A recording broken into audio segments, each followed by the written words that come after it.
Why they do, baby?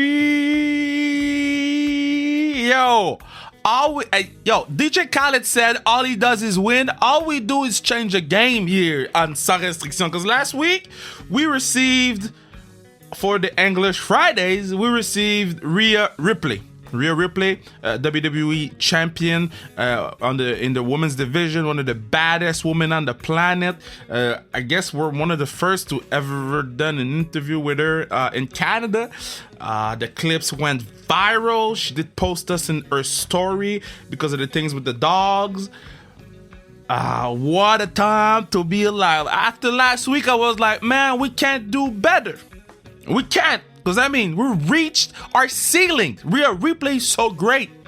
Well, we just smashed that ceiling with Toni Breidinger. She is the first female Arab NASCAR driver. And now, I just want to make sure that people understand, my English is not the best.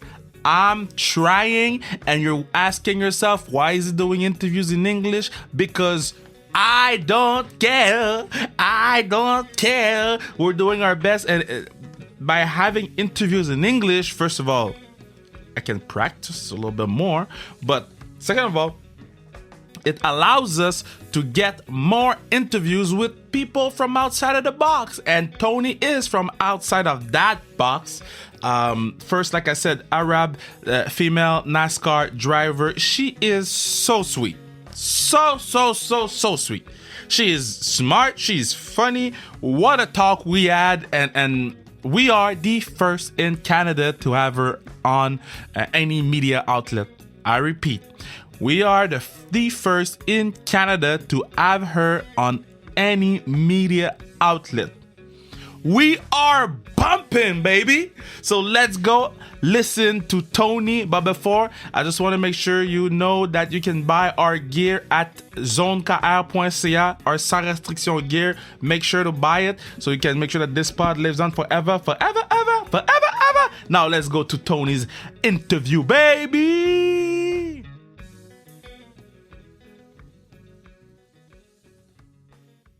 I'm so happy because I have so many questions to ask this amazing trailblazer. Now I want to make sure I pronounce your name the right way, because my name, Kevin Raphael, is mispronounced all the time from everybody. So I want to make sure I pronounce your name the right way. You tell me if I got it right. Toni Breidinger. Yes. See? That was actually correct. I was not expecting that. Most people say Breidinger. I'm like, no, it's Breidinger. But no, good job. Amazing. Thank you so much, man. How do you feel right now? Because you had a lot of attention in the past few weeks. Yeah, no, everything's been moving really fast. I feel like I can't even believe it's April. I just that's mind blowing. But yeah, things are moving fast. We're busy. It's good. I'm excited. Did you have time to realize everything, or?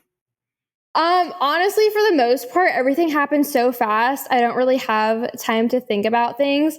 But I sat by the pool a couple days ago and just kind of took a moment to myself and relaxed. And I was like, you know what? Just trying to take everything in, appreciate it all, because it is moving pretty quick. Because when I saw your post, your countdown to Talladega post, I'm like, man, this is crazy for this girl. How did it came about? How did it happen?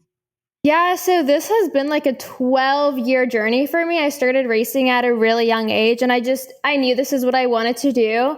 So it's been a long journey, but now everything's just kind of coming together, and I feel like it's kind of my time right now. So it's really exciting to kind of see all my year's work pay off.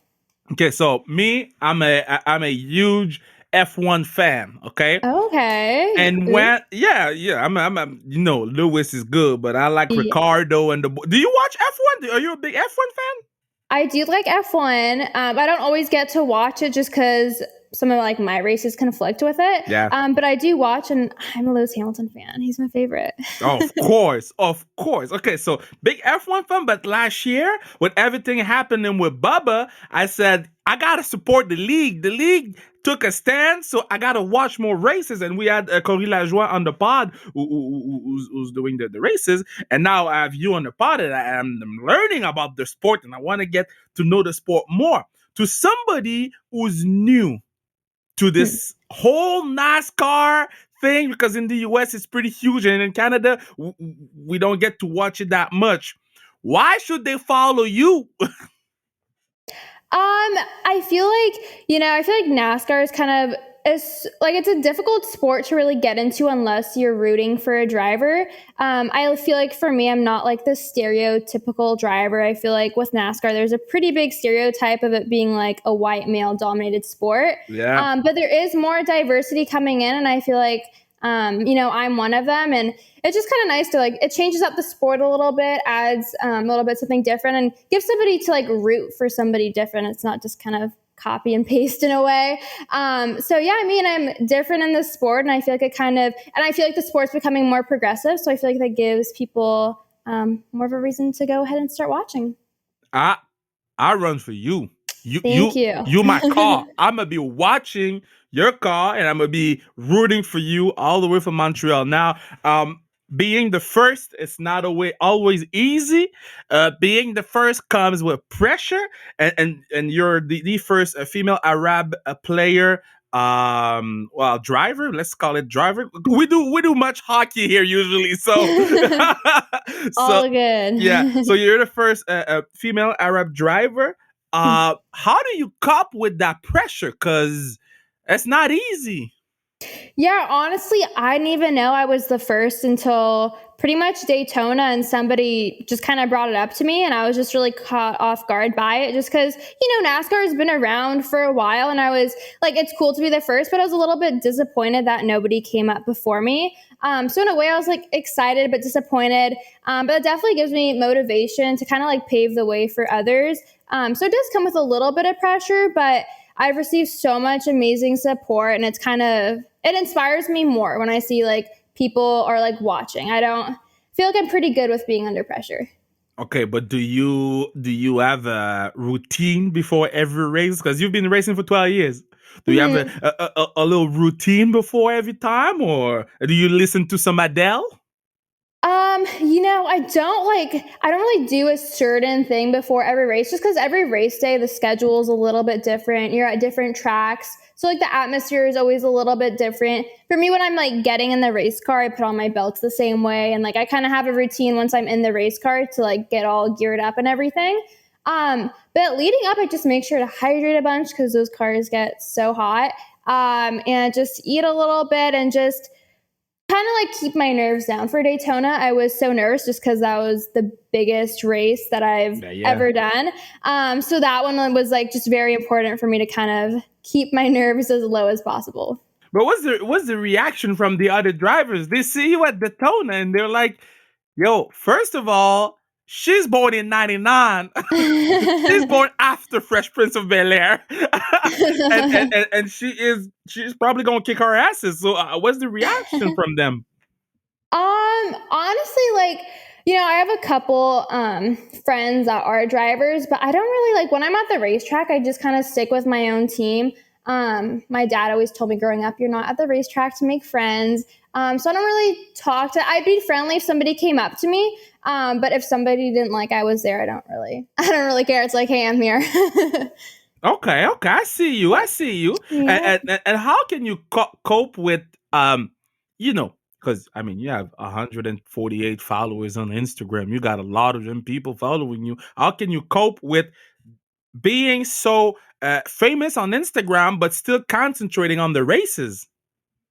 Yeah, I feel for me, I don't really feel I have a bunch of followers. I don't see myself as all these people are looking at me. I just feel I'm the same person that I was years ago with only a couple hundred followers. So I don't really perceive myself any differently, but I do feel I have responsibility to kind of bring awareness a little bit. And I kind of just use it to post more about racing and kind of just show what I'm doing and let people kind of look into my life so they can kind of see besides my stuff on the racetrack. But you look like simple, not stupid, but simple. You're not complex. Like okay, so in French, when we say simple, is somebody who doesn't take like they're the shit. You're just a normal person. So I don't want to say you're stupid. I just want to say so. Now I'm digging Yeah. my hole right now, eh? You're good. I'm digging a hell of a hole right now. What I want to say is you're attaining.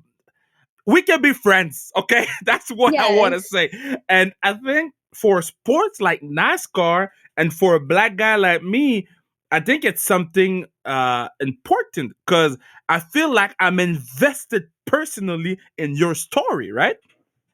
Thank you. Yeah, no, I appreciate that. Yeah, I feel like there just needs to be more diversity in the sport. And I feel like it's coming. And I feel like the more you bring awareness to the diverse people and the minorities in the sport, the more it's going to encourage other people to come up through the sport and encourage other people to watch. So, yeah, I appreciate you supporting and kind of following along my journey. Okay, but now we want to know who you are as a person. Like, what are you watching on Netflix? What do you like? What have I been watching? So I haven't watched Netflix recently. Okay. But before everything kind of before my race season started, I watched Euphoria, which I was super late to. But I loved that. The Formula One documentary on there is Oh my really God. good. I need to catch up on it. I love that one. Where you at? Um, Did you um, watch the Pierre Gasly incident yet or not? no, I didn't watch. I remember watching it, but yeah, no, Like I haven't seen too much of it. I when need you to catch up. when you see crashes like that, you're not scared. Like I would be like, nah, man, I ain't coming back. I look, that brother was in a fire. He came out. I would stay there because I'm lazy. So when some shit like that happens, are you scared or shocked or rethinking about your job? I mean, when you watch other people crash, yes, I'm like concerned for them. I'm like, oh, like I bet that doesn't feel fun right now. So I could kind of like relate in a way, like, okay, that really sucks. I'm not the type of person to watch a wreck and be like, oh yeah, they're wrecking. That's amazing. Cause like I know how that feels. It's not fun to wreck and to be in for that little ride that you go on. Um, but it doesn't really scare me. Like for me, when I'm in the race car, I don't get scared for myself. But like for my sister who used to race, when I watched her, I would get so nervous. I'd be scared for her, even though it's like the same type of car that I'm racing. I'd be scared for her, but as soon as I'm in it, I'm like, nah, I'm good. I'm not scared. Oh yeah, and it's okay. So I have this question because I was driving my car, and I'm not. It's not like I'm driving a NASCAR, but it's a car that goes kind of fast. Nice. I'm not driving fast, but I mean I'm respecting the rules because I'm a Yes, children of God, you know. But of course. but when you drive your own car, what like in what state of mind you gotta be because you'll be running fast for the longest time, and then you gotta drive and respect the 50 kilometer limit. Yeah, I know it's hard, especially right after races when you're used to going fast all day to like go back into like a real car on the road. You feel like you're going so slow, and I just have to keep my eye on like how fast I'm going. But I'm pretty good. Like I follow the rules. If you were in the car with me, you probably wouldn't think that I race. Like a lot of people are like, "Oh, do you drive like a race car driver?" And they're like, "No, you drive so slow." I'm like, "I respect the rules. I don't like to speed. The rules are there for a reason." But yeah, none of my friends let me drive because they're like, "It takes too long to get where we want to go." I'm like, "Guys, I get you there safely." Okay, but what do you drive? So right now I have a Mercedes SUV that I've been driving. She's kind of on her last leg here, so we'll see how much longer that lasts. But I like to drive big cars, like on the actual road. I go on a decent amount of road trips, and I drive to the racetracks a lot. So I like to have something comfortable. Okay, so what if I give you all the money in the world? Mhm. I'm a genie. Ooh. I'm that Will Smith guy and the blue Will Smith. I don't know if you've seen that movie. It wasn't a good one, but still, it was a genie, a blue genie. If I give you all the money in the world and you can drive this car one day and then you die, what will be Hmm. the car? Ooh, okay. I'm gonna have to go with a cool car for that. Either like, One day and then you die. Gotta live. It's got to be an experience. ooh, Don't. probably like a McLaren. One of the McLaren would be cool. I'd have to like Oh, that's I feel like you never see them. They're pretty rare. They're expensive. Yeah. If I had to like choose one car, I have to be. And you're driving to what city? Like from where you are actually right now? I'm in Charlotte, North Carolina. Okay, so Michael Jordan. So Yes. Yes. so okay, so you can drive the McLaren from Charlotte, and where you going? Well, I would want to make it a long drive, you know. If this is my last drive, I'm gonna go as far as I can go. Well, you can drive in the city. You can drive in circles in the city. True, true. I don't know. I might just like, ooh, maybe like drive down to Florida. I think that. It's Wow. not that far of a drive, and then it's just nice when you get there. Wow. Tell me Miami. Don't tell me Florida. Okay, sorry, Miami. I actually went Yeah. there for my first time recently. So You went and yeah, wait to 99, so you're 21. We good. So yes, you went there for your first time. Because here yes. here in Canada it's 18, so we've been good for a long time. Uh Oh wow, yeah, yeah, I forgot about that. yeah, us we good. They treat us the right way here. But okay, so you in Miami for your first time, one of the greatest city in the world. Well, what can you tell me that you did and enjoyed the most?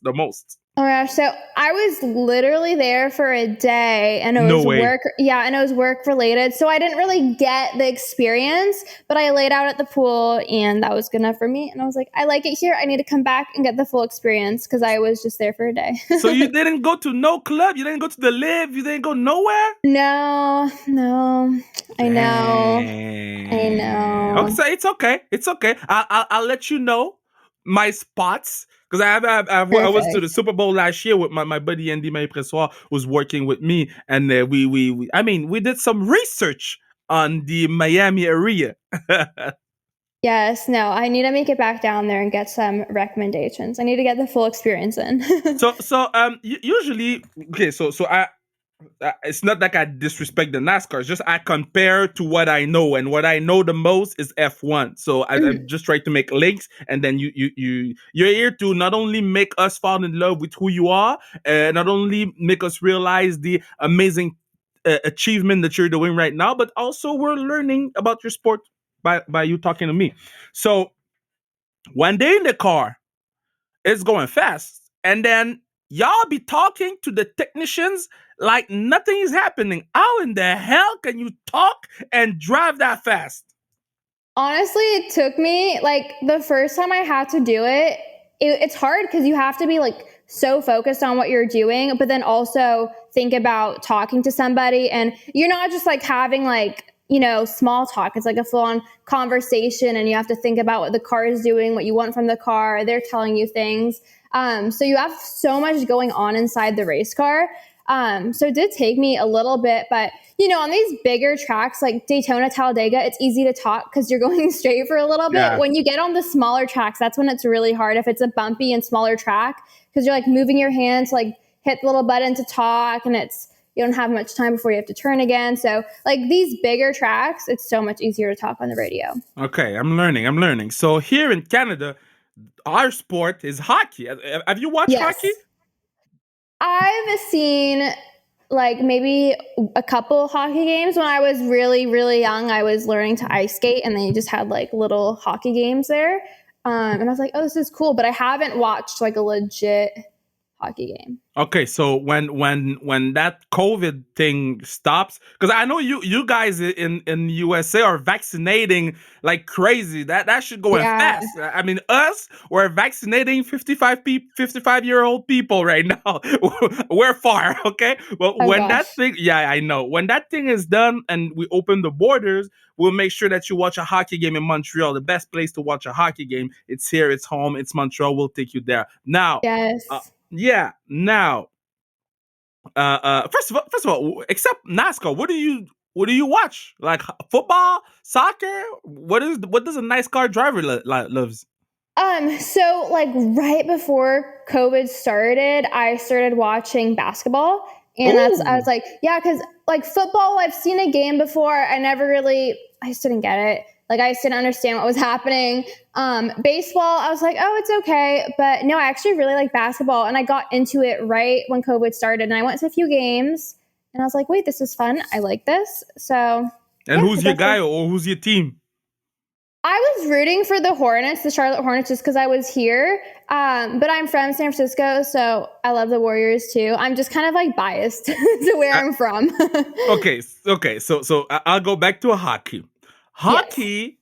People fight. Okay, people look at each other, they drop the gloves, and they fight. 5-minute penalty each, and that's it.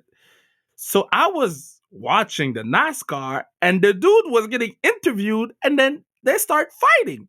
Yeah. And what's going on in your sport? I know. It's so funny because I know them too, and I just like watch them fight. I'm like, oh my God, guys. But yeah, I'm like, if nobody has ever tried to fight me, I don't know if they would. They shouldn't mess with me. Yeah. But I'm like, if somebody was gonna fight me, I'd probably just like keep my helmet on. Because like if they punch me, what's gonna happen? But dang, yeah, I don't know. They break them up pretty fast though. They don't let them fight for too long. Oh, I was so shocked because somebody sent me the link and I was like, well, that's boring. He's talking. And then the dude came like he stole his lunch money. I was like, yeah. What's going on?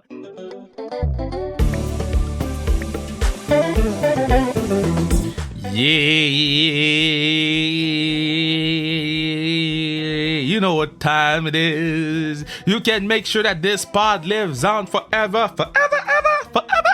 But damn, my voice cracked. Let me do it again. You can make sure that this pod lives on forever. Yeah, that was not better. Yeah. You can make sure that the pod lives on forever by buying your gear sans restriction on the zonekr.ca. Sans restriction on the zonekr.ca. Let's go back to our talk with Toni. Okay, so with everything happening, okay, so with the announcement and everything, and people knowing that you're the first female Arab driver of all time, did you receive DMs that you're like, yo, that person just wrote to me? That person knows who I am? That's crazy. You mean like famous people? Yeah. Not me. Let me see who reached out to me. BB Rexa reached out to me and I was like, girl, I literally love you. I don't know if you know who that is, but she's... Who? BB what? BB Rexa. Okay. She's a singer. She's so good. But I sent her some merch and I was just like, okay, I literally love you. But yeah, we've gotten...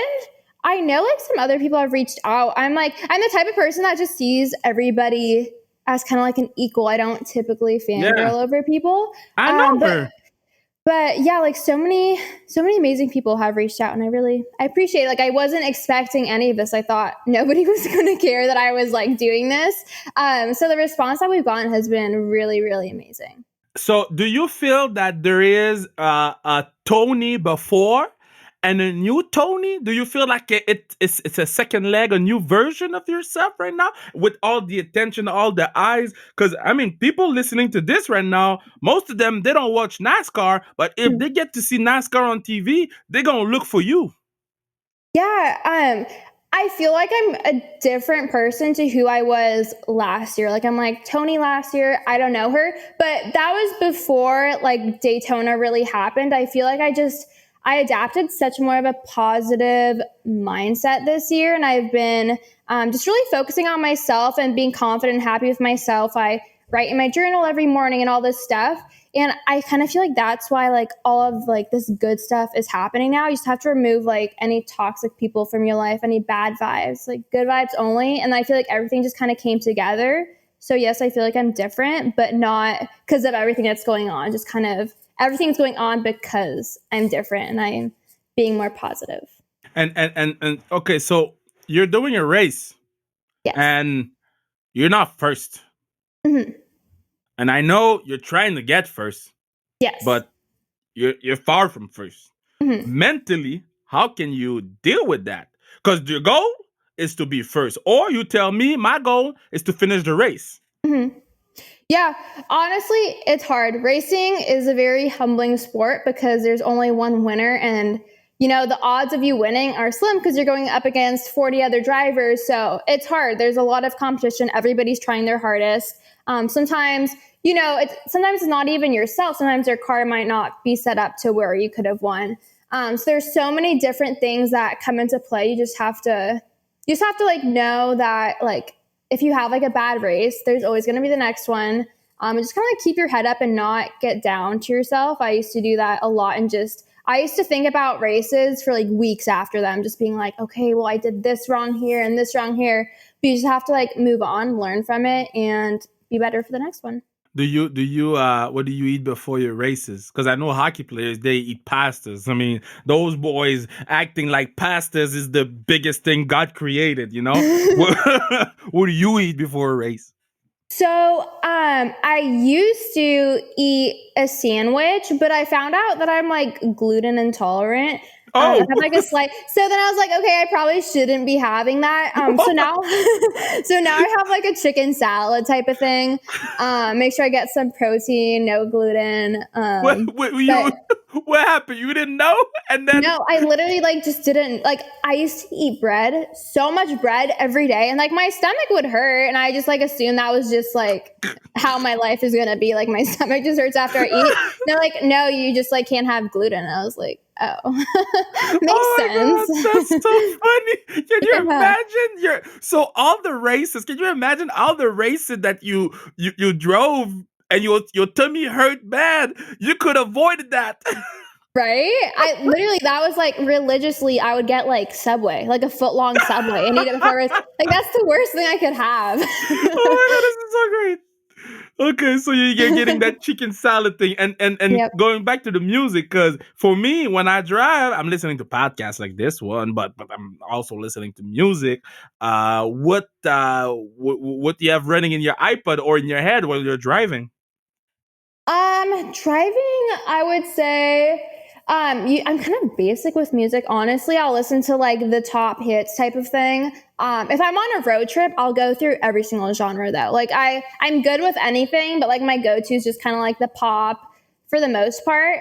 But if I'm on a road trip, I'll go through every type of genre. Okay, but what's your karaoke song? You know that one song that when it comes up, you gotta sing it like there's no tomorrow. Ooh, definitely like early 2000 songs. There's so many good ones. Good question. Yeah, definitely like an earlier song that I love like all the songs that were like popping when I was in middle school. Those are like all my favorite. Um I mean, you said middle school in 2000. I'm old. well, when was I in middle school? 2000. Yeah, like 2009, 2008, kind of like early Jesus. 2000s, yeah. And how was it to be on Ellen? Oh, that was so I still feel like that didn't happen. Like it happened so fast, and her team reached out to us, and I thought it was like a joke. I was like, wait, really? And then they interviewed me, and I thought they were just like going to be like, okay, cool, talking to you. You didn't get it, but they called us like super short after the interview. They're like, you got it, and I was like, okay, cool. And I was supposed to fly back out to North Carolina the day after. I was in LA, and they're like, oh, she wants you tomorrow, and I was like, oh, Wow. Ellen wants me. Let me change my flight. It was just so crazy. It's so surreal. I never watched it. That was like my first time like really like on No TV way. doing that type of thing. Yeah, I didn't watch it. I was like, I was there. I know what I said, and I would have had people say No, but you things if should it was watch bad. it though. You But should. I know, I know. I probably will one day. I'll watch it one day. But so amazing. That I still can't believe I was on it. I'm like, wait, was I? So crazy. That's crazy that you. I mean, I don't know. You do you, but when I first started on TV, I was so scared of watching myself back. But at the same time, I my only way to pick up things and to change and to evolve and to be better at it was to watch and cringe at every word that I was Yeah. saying. You know, Yeah. so yeah, you should watch yourself. True, true. I'll watch like the smaller stuff, like when I do smaller interviews, I'll watch them. But I just knew Okay. like a lot of people are watching that one. Same with the Today Show. I was on it last week. Or was it this week? I don't even know when that was. I'm confused by the days. But I watched like a little bit, but then like I just watched it on YouTube because just seeing it on the TV itself is just like, it's a different vibe. And it's like, Is it scary to go there, or do you feel like in French it's an imposter? I don't know if you said it in English. Like you feel like you don't belong there because you see people, you're like, man, I don't rock with you. Like when I'm actually getting interviewed and stuff, I feel like if so many like great people have interviewed me, like, Ellen's like amazing. Like they're all just so easy to talk to. They're so professional.